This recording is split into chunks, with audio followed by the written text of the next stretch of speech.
क्या हुआ अंशिका? तुम्हारी तबीयत कुछ ठीक नहीं लग रही। हाँ, वो मैं अभी हॉस्पिटल से अबॉर्शन करवा कर आई हूँ, इसलिए थोड़ी कमजोरी फील हो रही है। तुम पागल हो क्या? तुम हमारा बच्चा गिरवा कर आई हो। जब से हमारी शादी हुई है तब से मैं इस खुशखबरी का इंतजार कर रहा था और आज तुमने उसे अबॉर्ट करवा दिया। लीगल तौर पर ये बच्चा मेरा है, इसलिए मेरी मर्जी में इसे रखूं या गिराऊं। वैसे भी बॉडी मेरी खराब होगी तो इससे तुम्हें क्या फर्क पड़ता है। उनकी ये बात उनकी नौकरानी सुनीता सुन लेती है। एक मैं अभागिन हूं जो बच्चे के लिए कितनी मन्नतें मांग रही हूं, और एक मेम साहब है जो अपना बच्चा गिरा कर आ गई। हे भोलेनाथ, न जाने तू कब मेरी झोली भरेगा। ऐसे ही कुछ दिन बीत जाते हैं। एक रोज अंशिका की सास रमोला मिठाई लेकर आती है और उससे कहती है, ले बहू, ये देसी घी के मोतीचूर लड्डू खा ले। पड़ोस की कमला देकर गई है, ना जाने मेरे नसीब में कब दादी बनने का सुख होगा। ओफो, अब आप भी शुरू मत हो जाइए। मैंने आपसे कितनी बार कहा है कि मुझे ये बच्चा नहीं चाहिए। मुझे आपके जैसे गुब्बारे की तरह थोड़ी ना फूलना है। 55 की होकर 60 की लगती हो आप। मुझे जिम जाने में देर हो रही है, आप खाइए ये लड्डू। समय बीतता है। एक रोज ऐसे ही अंशिका जिम में एक्सरसाइज कर रही थी कि वो अचानक बेहोश हो जाती है। उसके घर वालों को इन्फॉर्म किया जाता है। वो उसे अस्पताल लेकर चले जाते हैं, जहां डॉक्टर उनसे कहता है, मुबारक हो, आपकी वाइफ मां बनने वाली है। नहीं, मुझे ये बच्चा नहीं चाहिए, मुझे आज ही अबॉर्शन करवाना है। अंशिका, इस बार तुमने बच्चा गिरवाने की सोची भी तो मैं तुम्हें तलाक दे दूंगा, समझी? अब इस डर से अंशिका अबॉर्शन नहीं करवाती। उधर भोलेनाथ की कृपा से सुनीता की गोद भी भर जाती है और वो भी गर्भवती हो जाती है। अब जहां गर्भावस्था की हालत में भी सुनीता सारा दिन काम करती, तो वहीं अंशिका बिस्तर पर पड़े पड़े आराम करती रहती। एक दिन उसकी सास उससे कहती है, अंशिका बहू, तुम सारा दिन बिस्तर पर पड़ी रहती हो, ऐसे में ज्यादा आराम करना भी ठीक नहीं। कम से कम थोड़ा टहल ही लिया करो। प्रेग्नेंट मैं हूं माँ जी, तो आप मुझे ये सब ज्ञान मत दीजिए और अब जाइए यहाँ से। ऐसे ही 9 महीने बीत जाते हैं और दोनों की डिलीवरी का दिन आ जाता है। जहाँ सुनीता नॉर्मल डिलीवरी से सरकारी अस्पताल में बच्चे को जन्म देती है, तो वहीं अंशिका की डिलीवरी सी सेक्शन से होती है। कुछ दिन बाद वो घर आ जाती है। एक रोज, अरे मेरा बच्चा क्यों इतना रो रहा है, आजा मैं तुझे दूध पिलाऊं। सुनीता, मुन्ने को दूध पिला पिलाकर तुम कितना कमजोर हो गई हो। मैं मुन्ना के लिए बाहर का दूध ले आता हूँ। नहीं नहीं, माँ की रहते हुए वो बाहर का दूध क्यों पिएगा, और वैसे भी माँ का दूध बच्चे के लिए बहुत लाभकारी होता है। उधर दूसरी तरफ अंशिका का बेटा रो रहा होता है, लेकिन फिर भी वो उसे दूध नहीं पिलाती। क्या मुसीबत है, तब से ढोल की तरह बजे ही जा रहा है, बजे ही जा रहा है। इसकी आवाज सुन सुनकर तो मेरा सिर दर्द हो गया। चुप हो जा, अब और कितना रोएगा। अंशिका, उसे भूख लगी है, उसे दूध पिलाने के बजाय उसे डांट रही हो। तुम्हारी वजह से मेरा फिगर खराब हो गया और तुम चाहते हो इसे दूध पिलाकर मैं अपना बचा कुचा फिगर भी खराब कर लूं। तुम ही संभालो इसे। कुछ दिन बाद सुनीता काम पर वापस लौट आती है। सुनीता उनके घर का सारा काम अपने बच्चे को पीठ पर बांध कर ही करती, फिर थकी हारी घर आकर खाना बनाती, उसके बाद अपने बच्चे की मालिश करने बैठ जाती। तो वहीं अंशिका तो बस जिम और अपनी फिटनेस पर ही ध्यान देती और बच्चे की मालिश नहीं कर पाती, जिस कारण दिन पर दिन उसके मुन्ने का विकास ठीक से नहीं हो पाता, जिस वजह से निशांत उसे लेकर डॉक्टर के पास जाता है। देखिए, बच्चे की मालिश बहुत जरूरी है, अगर इसकी मालिश नहीं हुई तो हो सकता है कि अपाहिज हो जाए। ये सुनते ही निशांत घबरा जाता है। शाम को जब मुन्ना रो रहा होता है तो अंशिका जिम से आती है और चिल्लाते हुए कहती है, ओफो, इस बच्चे ने तो मेरा दिमाग खराब कर दिया है, जब देखो चिल्लाता रहता है। काश कि तू गूंगा पैदा होता, कभी कभी तो मेरा मन करता है कि तेरा गला ही दबा दूं। ये सुनकर निशांत उसे जोर से थप्पड़ मार देता है और उससे कहता है, अरे कैसी माँ है तू माँ नहीं डायन है। कोई भला अपने बच्चे के लिए ऐसा कह सकता है? आज तेरे कारण मेरा बच्चा अपाहिज होने वाला है। अपने पति की बात सुनकर अंशिका को अपनी गलती का एहसास होता है और वो निशांत से माफी मांगती है। मुझे माफ कर दो निशांत, मुझसे गलती हो गई। मैं अपने ही बच्चे के अपाहिज होने का कारण बनने वाली हूँ। मेम साहब, अभी भी देर नहीं हुई है। बच्चे को अपना दूध पिलाकर और उसकी मालिश करके आप उसे ठीक कर सकती हैं, और इसमें मैं आपकी मदद करूंगी। उस दिन के बाद से अंशिका अपने बच्चे का पूरी तरह ध्यान रखती है और उसे समय समय पर अपना दूध पिलाती है। साथ ही सुनीता की मदद से उसकी मालिश भी करती है। कुछ ही दिनों में उसका बच्चा भी पूरी तरह से ठीक हो जाता है। अब अंशिका के अंदर भी ममता जाग जाती है और वो अपने बच्चे को बहुत प्यार करती है। शारदा एक कोठी में काम करती थी। कोठी की मालकिन नंदिनी बहुत ही अकड़ू थी। उसे अपने पैसे पर बहुत घमंड था। नंदिनी अपने घर के किसी भी नौकर से कभी भी ढंग से बात नहीं करती थी। नंदिनी की बेटी स्वाति 5th क्लास में थी। उधर शारदा की बेटी शालू भी 5th क्लास में थी। कभी कभी शालू के स्कूल की छुट्टी होती थी तो वो शारदा के साथ काम पर आ जाती थी। शालू, तू यहाँ बैठकर पढ़ाई कर, तब तक मैं मालकिन के घर के सारे काम निपटा लेती हूँ। ठीक है मम्मी। क्या हुआ शारदा, आज तू फिर शालू को अपने साथ ले आई? वो भाभी जी, इसके पापा गांव गए हुए हैं, घर पर बिल्कुल अकेली किसके पास छोड़ती, इसलिए साथ ले आई। ये तंग नहीं करेगी, वैसे भी इसकी परीक्षाएं शुरू हो गई हैं तो पढ़ाई कर रही है। पढ़ लिख कर कौन सा इसने कलेक्टर बनना है? तुम्हारे में तो वैसे भी 5वीं 6ठी पढ़कर शादी कर देते हैं। नहीं आंटी, मैं पढ़ लिख कर बहुत बड़ी इंजीनियर बनूंगी। मैंने मम्मी पापा को बोला है कि मुझे खूब पढ़ाई करनी है। बेटा, तुम्हारी माँ गरीब है, वो तुम्हें इंजीनियर नहीं बना सकती। ये सब सपने देखना छोड़ दो। और वैसे भी तुम लोग इंग्लिश मीडियम में तो पढ़ते नहीं हो, मामूली छोटे से स्कूल में पढ़ते हो, वो भी हिंदी मीडियम, तो उसके बलबूते तो तुम इंजीनियर बन ही नहीं सकती। शारदा, बच्चों को वही सपने दिखाया करो जिन्हें तुम पूरा कर सकते हो। बेकार में ही तुम शालू के दिमाग में बड़ी इंजीनियर बनने का सपना सजा रही हो, जबकि तुम जानती हो कि तुम एक गरीब माँ हो। शालू का मन उदास हो गया। जब वो शारदा के साथ घर जा रही थी तब उसने उससे पूछा, मम्मी, गरीब क्या होता है? और आंटी हमें गरीब क्यों कहती हैं? क्या गरीब इंजीनियर नहीं बन सकते मम्मी? क्या मैं बेकार ही सोच रही हूँ कि मैं इंजीनियर बनूंगी? इतना मत सोच बेटा, अगर तेरी किस्मत में इंजीनियर बनना लिखा है तो तू जरूर बनेगी। पर इतना याद रखना शालू बेटा, किसी के भी कहने से अपने लक्ष्य को मत छोड़ना। अगर तुमने मन में ठान लिया है कि तुम इंजीनियर बनोगी तो तुम जरूर बनोगी। अच्छा चल, मैं तुझे हलवाई की दुकान से लड्डू खरीद कर देती हूँ। तुझे लड्डू अच्छे लगते हैं ना? ठीक है मम्मी, आप मुझे 1 नहीं 2 लड्डू लेकर देना। शारदा शालू को इस तरह से समझाती है कि उसके दिल में कोई बात न रह जाए और वो अपने जीवन के लक्ष्य पर ही नजर रखे। एक दिन शारदा जब काम पर पहुंची तो उसने देखा कि नंदिनी अपने मोबाइल फोन पर बातों में लगी हुई है। वहीं स्वाति अपने कमरे में मोबाइल पर गेम खेल रही है। तभी नंदिनी स्वाति को ड्राइंग रूम से आवाज लगाती है, स्वाति, कितनी देर और गेम खेलोगी? चलो पढ़ लो, पता है ना तुम्हारे कल से एग्जाम शुरू हैं। मॉम, बस थोड़ी देर और खेलने दो ना, अभी मैं बहुत बढ़िया गेम खेल रही हूँ। मैं पढ़ लूंगी मॉम, मुझे सब कुछ आता है। स्वाति बिटिया, कमरे में झाड़ू लगा लूं? नहीं आंटी, अभी मैं गेम खेल रही हूँ, आज मेरी छुट्टी है स्कूल की, अभी आप रहने दो, थोड़ी देर बाद लगा लेना। स्वाति बिटिया, बुरा ना मानो तो एक बात कहूँ, बच्चों का इतनी देर मोबाइल फोन चलाना अच्छी बात नहीं है। आपकी परीक्षाएं भी तो कल से शुरू होने वाली है, आपकी मम्मी बता रही है। शारदा भी स्वाति को बड़े होने के नाते समझाई रही थी कि अचानक नंदिनी ने आकर सारी बातें सुन ली। शारदा, ये क्या तमीज है मेरी बेटी से बात करने की? तुम्हें यह हक किसने दिया? अपनी हद में रहो, तुम एक नौकरानी हो समझी। और मेरी बिटिया तुम्हारी बेटी की तरह नहीं है जो थोड़ी बहुत पढ़ाई कर ले। इंग्लिश मीडियम में पढ़ती है मेरी बेटी और अच्छे नंबर से ही पास होगी। जाओ यहाँ से, और आज के बाद इस तरह से मेरी बेटी से बात करने की कोई जरूरत नहीं है। भला मैंने तुम्हें काम पर रख लिया, तुम तो घर में घुसने की कोशिश कर रही हो। माफ करना नंदिनी भाभी, मैंने तो इसलिए बिटिया को बोला कि उनकी परीक्षाएं हैं तो पढ़ ले। ठीक है, मेरा दिमाग खराब मत करो, जाओ यहाँ से, बाहर की सफाई करो। और स्वाति, मैं थोड़ी देर में मार्केट जा रही हूँ, तुम मेरे पीछे से पढ़ाई कर लेना।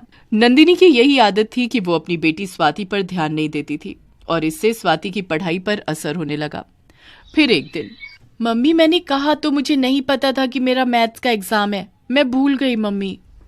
अब कैसे होगा, तुम्हारे पापा भी घर पर नहीं है, ट्यूशन में तुम ध्यान नहीं लगाती हो, इतने सारे कोर्स को 2 दिन में कैसे पूरा करोगी? मैं भी तुम्हें बिल्कुल नहीं पढ़ा पा रही हूँ, कितना ही पढ़ा लूंगी। सैटरडे संडे का ऑफ था, इसलिए शारदा के साथ शालू भी आई हुई थी।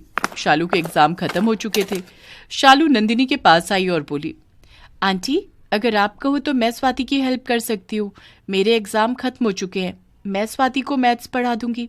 तुम कैसे पढ़ाओगी शालू, तुम हिंदी मीडियम की लड़की हो, तुम्हारे स्कूल में उनके बड़े स्कूल के जैसी पढ़ाई नहीं होती है। आंटी, मैथ्स के फॉर्मूले तो सब जगह एक ही होते हैं, हमारे स्कूल में भी स्वाति के स्कूल जैसी ही किताबें हैं। मेरा कोर्स स्वाति के साथ मिलता जुलता है, अगर आप कहो तो मैं स्वाति को पूरी मैथ्स करवा दूंगी। ठीक है, एक बार शुरू करो, मैं देखती हूँ कि तुम इसे कैसे समझाती हो। मॉम, क्या कर रहे हो? शालू मुझे नहीं पढ़ा पाएगी, मेरा तो दिमाग खराब हो रहा है, मैं क्या करूंगी कल एग्जाम में?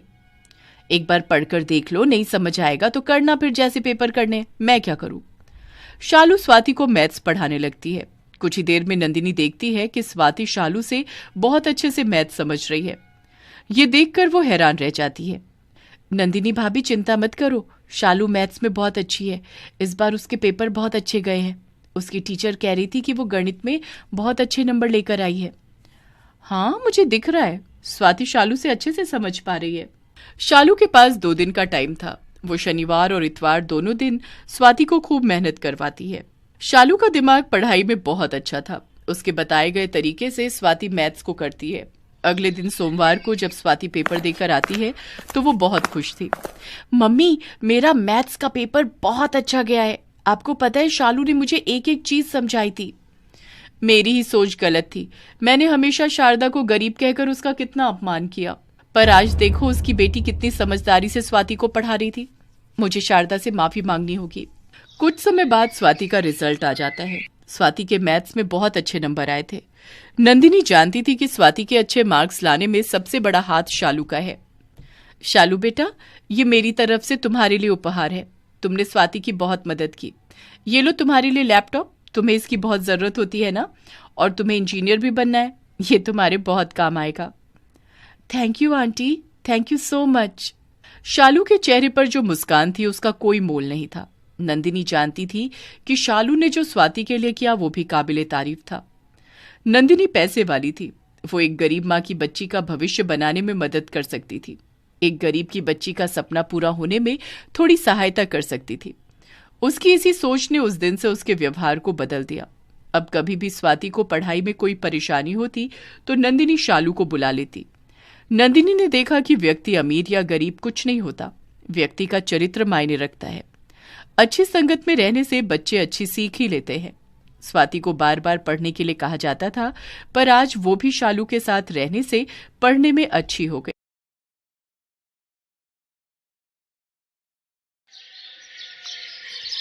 सुनना, आज कुछ अलग बनाते हैं। हाँ यार, मैं भी तुझसे यही कहना चाहती थी। चल कुछ अलग ट्राई करते हैं। तो एक काम करें, हलवा बनाएं क्या? नहीं यार, पूरी सब्जी बनाते हैं बढ़िया सी। अरे पूरी वूड़ी छोड़, हलवा बनाते हैं। अभी तो खाया था 2 दिन पहले ही हलवा, अब पूरी सब्जी बनाते हैं। पूरी सब्जी और हलवे के चक्कर में दोनों बहनों में बहस होने लगी।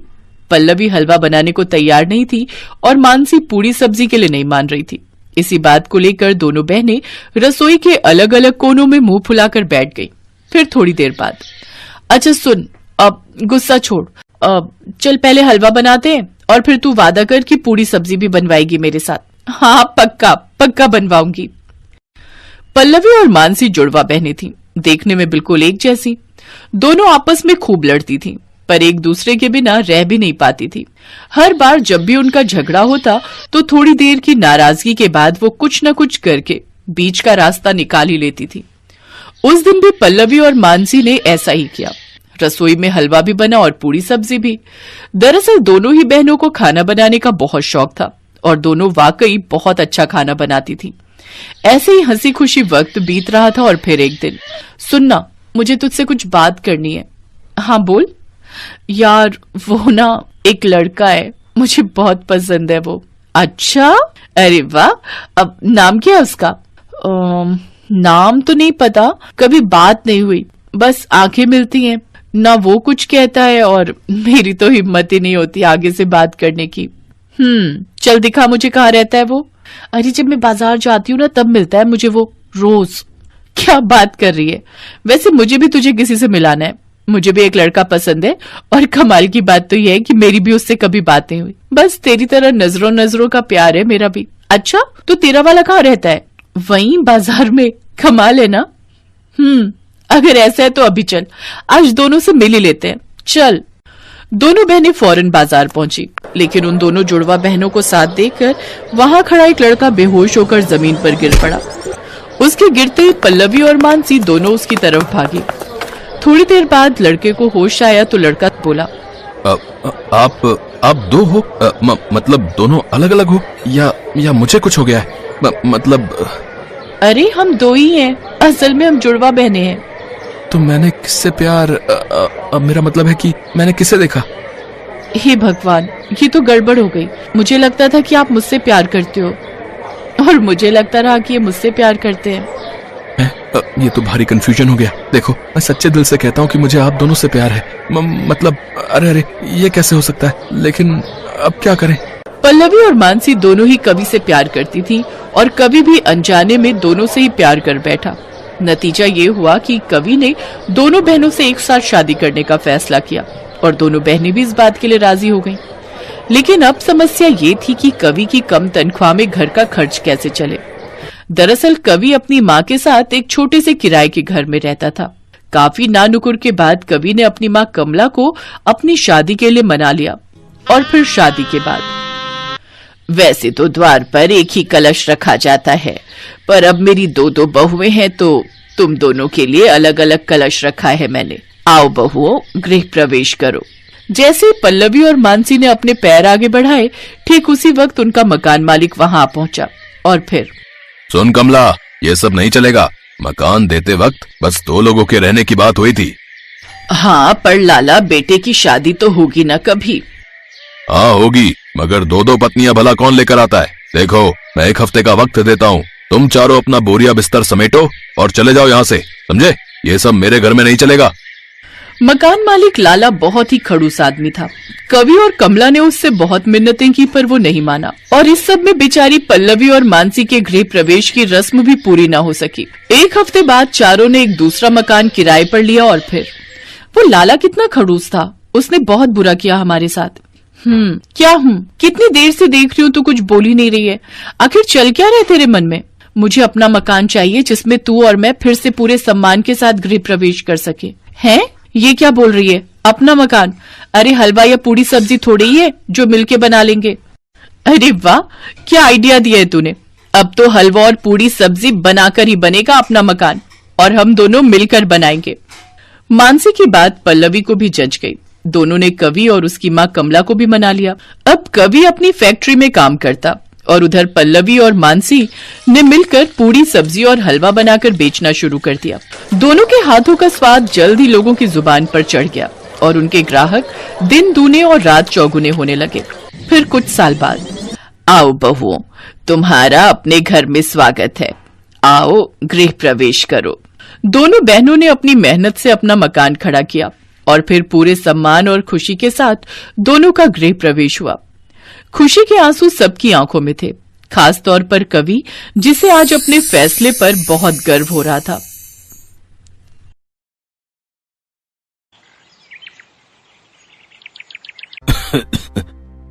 विष्णु, मेरे पास आओ बेटा। जी बाबूजी, मैं यहीं पर हूं, आपके पास। एक दिन तो सबको जाना है, मेरा भी वक्त आ गया है। लक्ष्मी, तुम भी मेरे पास आकर बैठो बेटी। अब सुंदर कहाँ है? भैया रास्ते में है बाबूजी, बस पहुंचते ही होंगे। वो भी आ जाता तो ठीक रहता। तुम सबको एक जरूरी बात बतानी थी, कहीं उसके आने से पहले मेरे प्राण न निकल जाएं। ऐसा न कहिए पिताजी, आपको कुछ नहीं होगा। भैया भाभी बस आते ही होंगे। आएंगे, जरूर आएंगे वो, पर मेरे चले जाने के बाद और आते ही अपना हिस्सा मांगेंगे। अच्छे से जानता हूं उन दोनों को। तुम दोनों बहुत भोले हो और वो दोनों 1 नंबर के चालाक। खैर, अब जो मैं बताने जा रहा हूं उसे ध्यान से सुनो। मैंने इस तरह बंसीलाल स्वर्ग सिधार गए और उनकी बात अधूरी ही रह गई। विष्णु और लक्ष्मी फूट फूट कर रोने लगे। बंसीलाल के 2 बेटे थे।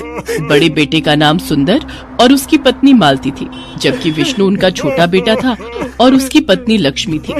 बंसीलाल हमेशा से विष्णु के घर पर ही रहते थे। विष्णु और लक्ष्मी उनकी खूब सेवा करते थे, जबकि सुंदर और मालती को तो हमेशा से बस बंसीलाल की जमीन जायदाद से ही मतलब था। जैसा कि बंसीलाल ने कहा था, उनकी मौत के बाद सुंदर और मालती वहां पहुंचे। विष्णु, पिताजी चल बसे क्या? जी भैया, हम अनाथ हो गए भैया। बाबूजी नहीं रहे। कोई बात नहीं, हिम्मत रख भाई। अच्छा ये बता, पिताजी ने जाते हुए कुछ कहा क्या? नहीं तो मतलब, अरे वही अपनी जमीन या खेत के बारे में कुछ? नहीं भैया, इस बारे में तो कुछ नहीं कहा। हाँ तो ठीक है ना, आप 2 ही भाई तो हो, आधी आधी बांट लो जमीन। भाभी, अभी अभी पिताजी का देहांत हुआ है, ये सब बातें बाद में भी तो हो सकती हैं। हाँ, तो मैं कौन सा बिल्कुल अभी कागज पत्तर मांग रही हूँ। सुंदर और मालती 1 नंबर के लालची थे। सुंदर बहुत पहले ही पैसे कमाने के चक्कर में शहर चला गया था और शहर में रहकर उसने अच्छा खासा पैसा भी कमा लिया था, जबकि विष्णु सिर्फ इसलिए गांव में रहा ताकि वो अपने पिता की देखभाल कर सके और खेती बाड़ी संभाल सके। इस तरह से सुंदर के मुकाबले विष्णु हमेशा से ही गरीब ही रहा। लेकिन इस बात का ना तो विष्णु को कोई अफसोस था और ना ही उसकी पत्नी लक्ष्मी को। दोनों ने मिलकर बंसीलाल का बहुत अच्छे से ख्याल रखा और उन्हें कभी कोई कमी नहीं होने दी। जबकि अमीर होने के बावजूद सुंदर और उसकी पत्नी मालती एक नंबर के कंजूस और लालची थे। उन्होंने जीते जी तो कभी बंसीलाल की सुध नहीं ली, लेकिन अब उनके देहांत के बाद अपना हिस्सा मांगने जरूर पहुंच गए थे। विष्णु, अब तो सारे काम निपट गए हैं और मेरी छुट्टी भी खत्म होने वाली है। तो आओ अब जरा बंटवारा कर लेते हैं। भैया, बंटवारा करना जरूरी है क्या? और नहीं तो क्या विष्णु भैया, आप तो रहते हो गांव में, अपनी जमीन की देखरेख कर ही लोगे, पर हम शहर से कहाँ आते रहेंगे बार बार? इतना टाइम थोड़ी ही होता है हमारे पास। अब बंटवारा हो जाए तो हम अपने हिस्से की जमीन बेचकर निश्चिंत हो जाए और फिर चले जाए वापस। भाभी, तो क्या गांव से कोई नाता नहीं रखोगी अब यहाँ गांव में है ही क्या लक्ष्मी? पहले पिताजी थे तो फिर भी आना जाना हो जाता था, अब क्या ही करना है यहाँ आकर? मालती और सुंदर ने जिद ठान ली थी कि बंटवारा तो होकर रहेगा। और फिर बंटवारे से ठीक एक दिन पहले, सुनो जी। हाँ बताओ। मेरे पास एक कमाल का आइडिया है।